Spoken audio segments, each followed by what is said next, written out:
सर्वांना नमस्कार. माझ्या SD क्लासेस या यूट्यूब चॅनलवर सर्वांचं स्वागत करतो.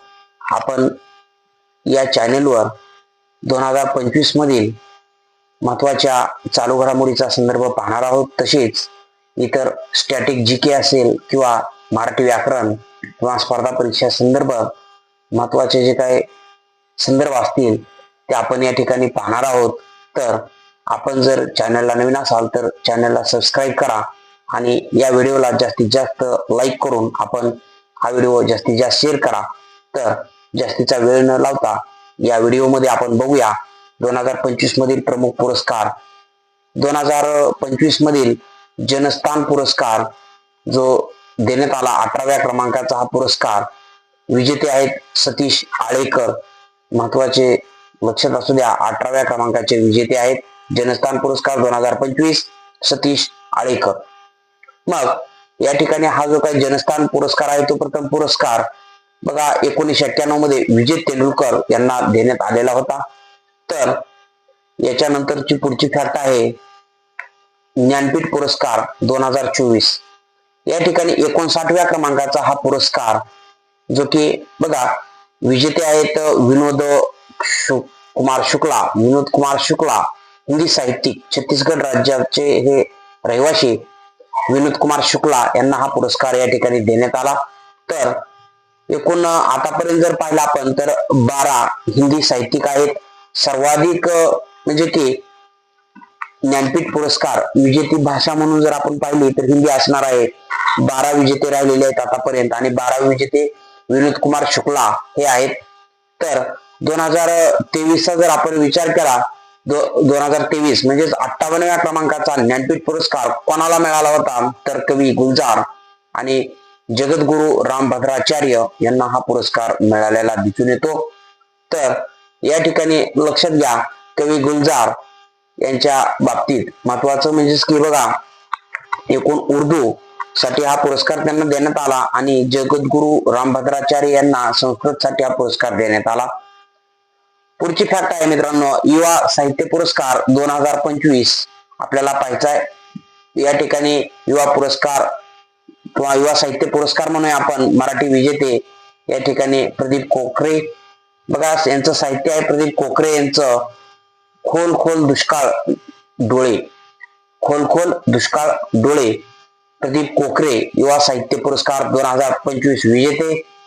प्रदीप कोकरे हे साहित्यिक कोणत्या जिल्ह्यातील आहेत असाही प्रश्न एखाद्या वेळेस येऊ शकतो. जे की बघा युवा साहित्य पुरस्कार विजेते प्रदीप कोकरे हे कोल्हापूर या जिल्ह्यातून आपल्याला पाहायला मिळतात. तसेच बाल साहित्य पुरस्कार आपल्याला पुढे पाहिजे. पुढची फॅक्ट आहे महत्वाची मित्रांनो. या ठिकाणी बाल साहित्य पुरस्कार 2025 चे विजेते ठरलेले आहेत सुरेश सावंत. म्हणजे 2025चा जो की बाल साहित्य पुरस्कार आहे मराठी साहित्यिकाच्या बाबतीत सुरेश सावंत यांना मिळालेला दिसून येतो. आणि मित्रांनो या ठिकाणी सुरेश सावंत यांचं कोणतं साहित्य आहे किंवा कोणता काव्यसंग्रह आहे की याला हा बाल साहित्य पुरस्कार मिळाला तर आभाळ माया. लक्षात घ्या आभाळ माया हे एक महत्वाचं त्यांचं साहित्य या ठिकाणी काव्यसंग्रह आहे जो की सुरेश सावंत यांचा. 2024चा बाल साहित्य पुरस्कार कोणाला मिळाला प्रश्न विचारला जाऊ शकतो. तर भारत सासने यांच्या शमशेर आणि भूत बंगला या पुस्तकाला हा पुरस्कार मिळालेला पाहायला मिळतो आपल्याला. एक बाल साहित्य आहे म्हणजे भारत सासने यांचं शमशेर आणि भूत बंगला. तर कोणता पुरस्कार बाल साहित्य पुरस्कार 2025 सुरेश सावंत महत्वाचे आहेत आपल्याला. पुढे आपल्याला पाहिजे पुढची फॅक्ट 21वा महाराष्ट्र भूषण पुरस्कार 2024. लक्षात घ्या मित्रांनो आपल्याला प्रश्न विचारला जाऊ शकतो महत्वाचा आहे. महाराष्ट्र भूषण पुरस्कार 2024 21व्या क्रमांकाचा विजेते आहेत राम सुतार. लक्षात घ्या हा पुरस्कार 2025 मध्ये हा घोषित करण्यात आला. आणि या ठिकाणी राम सुतार कोण आहेत तर शिल्पकार. लक्षात असू द्या स्टॅच्यू ऑफ युनिटी जे की सरदार वल्लभभाई पटेल यांचा गुजरात मधील असणारा पुतळा आहे. नर्मदा नदीवर असणार साधू बेटावरील केवडिया नावाचं ठिकाण येथे असणारा जो की पुतळा आहे स्टॅच्यू ऑफ युनिटी 597 फूट इतक्या उंचीचा आणि मीटर मध्ये जर बघितलं आपण तर 182 मीटर उंचीचा स्टॅच्यू ऑफ युनिटी तयार करणारे राम सुतार होते. आणि सर्वात महत्वाचं म्हणजेच की 2023चा महाराष्ट्र भूषण पुरस्कार विजेते कोण होते तर अशोक सराफ. लक्षात घ्या 20व्या क्रमांकाचा हा पुरस्कार होता 2023चा आणि 2024चा हा 21वा महाराष्ट्र भूषण राम सुतार एक पद्मश्री पुरस्कार विजेते. लक्षात असू द्या.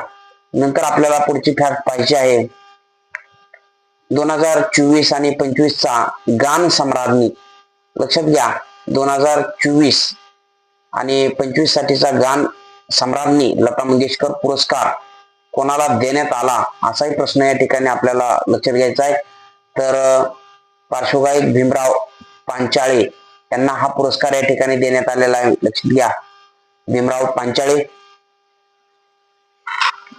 2025चा लता दीनानाथ मंगेशकर पुरस्कार.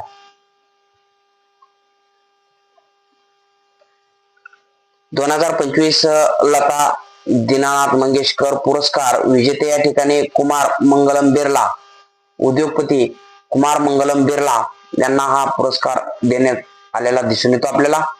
2022 मध्ये पहिला लता दीनानाथ मंगेशकर पुरस्कार लक्षात घ्या नरेंद्र मोदी यांना देण्यात आलेला होता.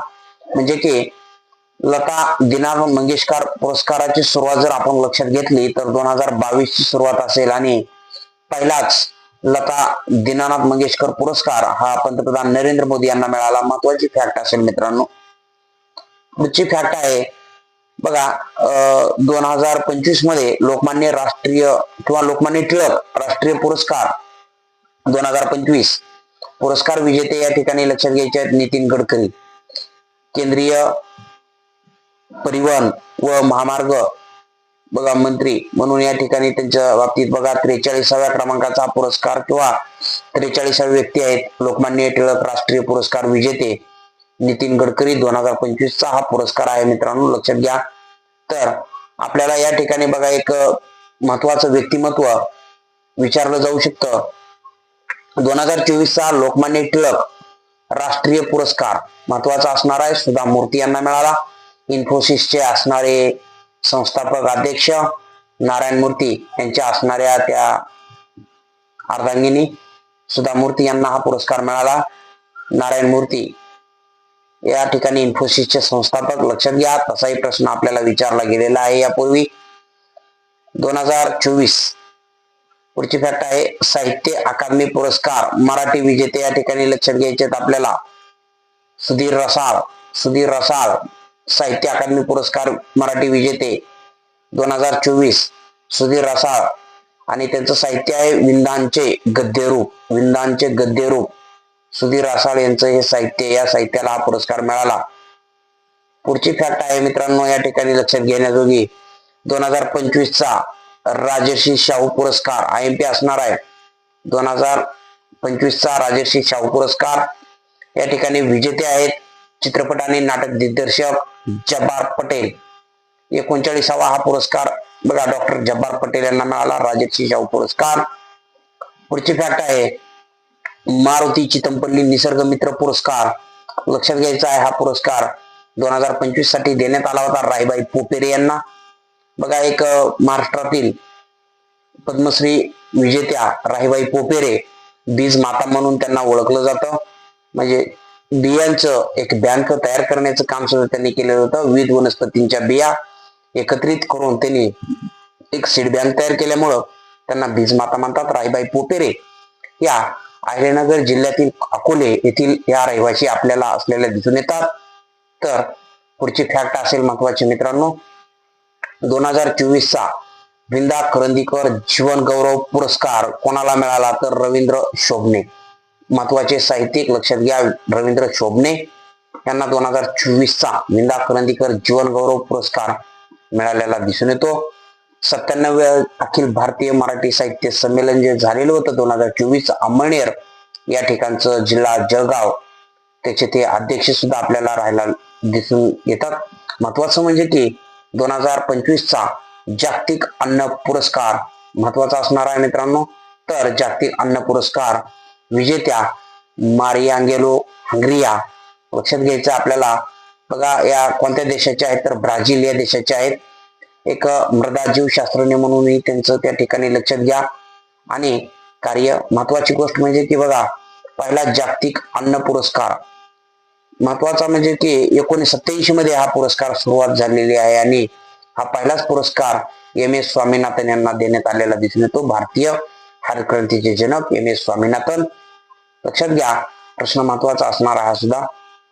आणि या ठिकाणी आपल्याला बघा पुढची फॅक्ट पाहिजे आहे की 2023 चा दादासाहेब फाळके पुरस्कार. बघा या पुरस्काराची घोषणा झालेली आहे 2025 मध्ये. 2023 साठीचा हा पुरस्कार असणार आहे दादासाहेब फाळके पुरस्कार. मात्र घोषणा आहे 2025 मधली. विजेते लक्षात घ्यायचे आहेत आपल्याला. अभिनेते आहेत मल्याळम अभिनेते मोहनलाल यांना बघा 2025 चा दादासाहेब फाळके पुरस्कार म्हणजे की 2023 सालासाठीचा 2025 मध्ये देण्यात आलेला हा दादासाहेब फाळके पुरस्कार लक्षात घ्यायचा आहे. मोहनलाल मल्याळम अभिनेते. मग 2022 चा जो काय पुरस्कार होता दादासाहेब फाळके पुरस्कार तो मिथुन चक्रवर्ती यांना देण्यात आलेला दिसून येतो आपल्याला. लक्षात घ्या या पुरस्काराची सुरुवात सुद्धा आपल्याला विचारलेली होती. जी सुरुवात कधी झालेली आहे तर 1969 मध्ये मित्रांनो. आणि पहिला दादासाहेब फाळके पुरस्कार कोणाला तर देविका राणी यांना देण्यात आलेला होता. लक्षात घ्या. पुढे जाऊन आपल्याला पाहायचं आहे भारतीय चित्रपट सृष्टीचे जनक म्हणून आपण दादासाहेब फाळके यांना ओळखतो. प्रश्न आपल्याला विचारलेले आहेत हे महत्वाचे प्रश्न असणार आहेत मित्रांनो आपल्या म्हणजे की सिलेक्शनसाठी. 2025 चा बॅलन डिओर पुरस्कार लक्षात घ्या. किंवा असाही प्रश्न विचारला जाऊ शकतो बॅलन डिओर पुरस्कार कोणत्या क्षेत्राशी संबंधित आहे तर फुटबॉल जगतातील एक महत्वाचा पुरस्कार बॅलन डिओर पुरस्कार 2025. बघा 2025 चा बॅलन डिओर पुरस्कार विजेता पुरुष विजेता कोण तर उस्मान डेम्बेले. उस्मान डेम्बेले हा फ्रान्स फुटबॉल खेळाडू आपल्याला पाहायला मिळतो. उस्मान डेम्बेले पुरुष खेळाडू आहे. आणि महिला विजेती म्हणून या ठिकाणी आपण कोणाला लक्षात घ्यायचा एताना बोनमती. एक प्रसिद्ध असणारी हे फुटबॉल खेळाडू महिला स्पेन फुटबॉलपटू स्पेन या देशाची एताना बोनमती. लक्षात घ्या बॅलन डिओर पुरस्कार 2025 चे महिला विजेती एताना बोनमती आणि पुरुष विजेता उस्मान डेम्बेले फ्रान्स या देशाचा हा फुटबॉल खेळाडू. पुढची फॅक्ट आहे आपल्याला 2025 चा राज कपूर जीवन गौरव पुरस्कार आपल्याला महत्वाचा बघा या ठिकाणी विचारला जाऊ शकतो. राज कपूर जीवन गौरव लाईफ टाइम अचिव्हमेंट पुरस्कार लक्षात घ्या. राज कपूर यांच्या नावानं 2025 चे विजेते अनुपम खेर. लक्षात असू द्या मित्रांनो प्रश्न महत्वाचा असणार आहे. अनुपम खेर यांना हा पुरस्कार या ठिकाणी मिळालेला दिसून येतो. तर राज कपूर लक्षात घ्या विशेष योगदान पुरस्कार 2025 विजेते आहेत. बघा या ठिकाणी अभिनेत्री काजोल देवगन म्हणूया आपण. लक्षात घ्या काजोल या अभिनेत्रीला हा पुरस्कार या ठिकाणी देण्यात आलेला आहे. तर पुढचा महत्वाचा बघा पुरस्कार व्ही शांताराम जीवन गौरव पुरस्कार V Shantaram life time achievement award 2025 विजेते आहेत महेश मांजरेकर. लक्षात घ्या महेश मांजरेकर यांना व्ही शांताराम जीवन गौरव पुरस्कार मिळालेला आहे. तर व्ही शांताराम विशेष योगदान पुरस्कार 2025 विजेते आहेत मुक्ता बर्वे यांना व्ही शांताराम विशेष योगदान पुरस्कार 2025. खूप महत्वाचे पुरस्कार आहेत मित्रांनो. आपल्या कुठल्याही परीक्षेच्या बाबतीत जर बघितलं आपण मग त्यामध्ये पोलीस भरती असेल किंवा वर्ग 3च्या तलाठी असेल किंवा जिल्हा परिषदच्या इतर परीक्षा असतील किंवा एमपीएससी गट ब ची कंबाईन असेल किंवा एमपीएससी गट क ची कंबाईन असेल यामध्येही आपल्याला स्वरूपाचे